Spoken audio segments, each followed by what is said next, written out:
আমরা যে পেঁয়াজের জমি দেখতে আইছি এইটা এই জমি, এই যে জমি, এইটা হচ্ছে এই ব্যক্তির পেঁয়াজ। এই যে এটা কি জাতের পেঁয়াজ? এটা হলো সুলতান। হ্যাঁ, সুলতান। কতদিন বয়স? 82 দিন বয়স। 82 দিন। কয়টা গেছে স্প্রে? 4 দিয়ে। 4 দিয়ে মিশে কথা না, সেদিনকে স্প্রে করবার দেখলাম না 4 দিয়ে গেছে। 4 দিয়ে আর একটা করবো। আর একটা করবা। এইটা হচ্ছে তার পেঁয়াজের জমি। পেঁয়াজগুলো কেমন হয়েছে সেটা এখন দেখাচ্ছি।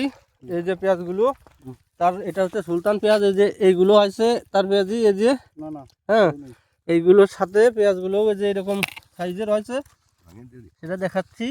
এই যে এই যে ভালো একটা সাইজের পেঁয়াজ। হ্যাঁ, তো এই হচ্ছে তার পেঁয়াজ। 82 দিন বয়সের পেঁয়াজ, সে তুলে বেঁচে ফেলবি, এরকম একটা পরিবেশ। তো এখন বেচতেছে না, দাম নাই। তা পেঁয়াজের যে দাম, এটা কি পত্তা হবেন?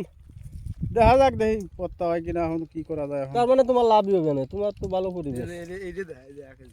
তো পেঁয়াজটা কেমন হয়েছে সেটা, ওটা কি তার পেঁয়াজি যে এইগুলো বেরোয়েছে দেখাচ্ছি, তার হাতেই রয়েছে। এই যে কেলি এগুলো কালি সে কোপ দেয়, কি কোপ যেন, কি জানো, আখেরি কোপ সে দিয়ে দেয় পেঁয়াজি। তা এটাও মনে হয় দিবে না, নাকি দেশে তাও বোঝা যাচ্ছে না। এই যে এইগুলো তো মনে হচ্ছে কোপ দেশে।